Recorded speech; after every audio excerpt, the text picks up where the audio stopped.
എല്ലാവർക്കും മോളിവുഡിൻ്റെ പുതിയൊരു വീഡിയോയിലേക്ക് സ്വാഗതം. ഇപ്പോൾ ലേറ്റസ്റ്റായി OTTയിൽ റിലീസായ മൂവികൾ മാത്രമാണ് ഞാൻ ഈ വീഡിയോയിൽ ഉൾക്കൊള്ളിച്ചിട്ടുള്ളത്. അപ്പോൾ വീഡിയോയിലേക്ക് കടക്കുന്നതിന് മുമ്പ് നിങ്ങൾ ഈ ചാനൽ സബ്സ്ക്രൈബ് ചെയ്തിട്ടില്ലെങ്കിൽ സബ്സ്ക്രൈബ് ചെയ്യുക, തൊട്ടടുത്തുള്ള ബെൽ ബട്ടണും അമർത്താൻ മറക്കരുത്. അപ്പോൾ ഫസ്റ്റത്തെ ഒരു അപ്ഡേറ്റ് ക്യാമ്പസ് ഡയറി എന്ന മലയാള മൂവിയാണ്.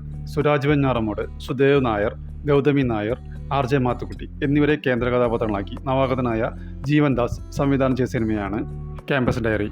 VS അച്യുതാനന്ദൻ ഗസ്റ്റ് റോളിലെത്തുന്ന ഒരു പ്രത്യേകത കൂടി ഈ സിനിമയ്ക്കുണ്ട്. കഥ ചുരുക്കി പറയുകയാണെങ്കിൽ, ഒരു പ്രദേശത്തെ ജലക്ഷാമവും വെള്ളം ഊറ്റിയെടുക്കുന്ന കുത്തക കമ്പനികൾക്കെതിരെ കോളേജ് പിള്ളേർ നടത്തുന്ന പ്രക്ഷോഭമാണ് സിനിമയുടെ പ്രമേയം. സിനിമ ഇപ്പോൾ സൈന പ്ലേയിലൂടെ സ്ട്രീമിംഗ് ആരംഭിച്ചിരിക്കുകയാണ്. അടുത്തൊരു അപ്ഡേറ്റ് പൃഥ്വിരാജ് നായകനായ ഹിന്ദി ചിത്രമാണ്. ഇതിൽ പൃഥ്വിരാജിനെ കൂടാതെ കാജോൾ, പ്രമുഖ നടൻ സെയ്ഫ് അലി ഖാൻ്റെ മകൻ ഇബ്രാഹിം അലി ഖാൻ എന്നിവരാണ് ഇതിൽ കേന്ദ്ര കഥാപാത്രങ്ങളെ അവതരിപ്പിക്കുന്നത്. ഈ സിനിമയിൽ പൃഥ്വിരാജിൻ്റെയും കാജോളിൻ്റെയും മകൻ്റെ വേഷത്തിലാണ് ഇബ്രാഹിം അലി ഖാൻ അഭിനയിക്കുന്നത്. ഇതൊരു ആക്ഷൻ ത്രില്ലർ മൂവിയാണ്. സിനിമ ഇപ്പോൾ ജിയോ ഹോട്ട്സ്റ്റാറിലൂടെ സ്ട്രീമിംഗ് ആരംഭിച്ചിരിക്കുകയാണ്. അടുത്തത് കണ്ണപ്പ. വിഷ്ണു മഞ്ജു, മോഹൻലാൽ, അക്ഷയ് കുമാർ, പ്രഭാസ് എന്നിവരെ പ്രധാന കഥാപാത്രങ്ങളാക്കി ഡോക്ടർ മോഹൻ ബാബു നിർമ്മിച്ച് മുകേഷ് കുമാർ സിംഗ് സംവിധാനം ചെയ്ത ഒരു പാൻ ഇന്ത്യൻ ചിത്രമാണ് കണ്ണപ്പ.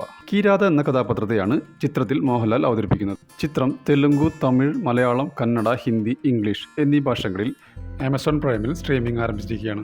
അടുത്തത് സംശയം. വിനയ് ഫോർട്ട്, ഷർഫുദ്ദീൻ എന്നിവരെ കേന്ദ്ര കഥാപാത്രങ്ങളാക്കി രാജേഷ് രവി സംവിധാനം ചെയ്ത സിനിമയാണ് സംശയം. സംശയദൃഷ്ടിയോടെ സമീപിക്കുന്ന ചിലരുണ്ട്, പക്ഷേ സ്വന്തം ജീവിതത്തിലെ ഏറ്റവും വിലപ്പെട്ട ചില ബന്ധങ്ങളിലേക്ക് ആ സംശയം നീണ്ടല്ലോ. സ്വീകരിക്കാനും തിരസ്കരിക്കാനും കഴിയാത്ത ചില സത്യങ്ങളിലേക്ക് നീളുന്ന സംശയങ്ങളുടെ കഥയാണ് നവാഗതനായ രാജേഷ് രവി സംവിധാനം ചെയ്ത സംശയം പറയുന്നത്. ഇതിൽ വിനയ് ഫോർട്ട്, ഷർഫുദ്ദീൻ എന്നിവർക്കൊപ്പം ലിജോ മോൾ, പ്രിയമവദ കൃഷ്ണൻ എന്നിവരും പ്രധാന വേഷത്തിലെത്തുന്നു. മനോരമ മാക്സിലൂടെ സ്ട്രീമിംഗ് ആരംഭിച്ചിരിക്കുകയാണ്. ഇതുപോലുള്ള വീഡിയോസ് ലഭിക്കുന്നതിന് ഈ ചാനൽ സബ്സ്ക്രൈബ് ചെയ്യുക.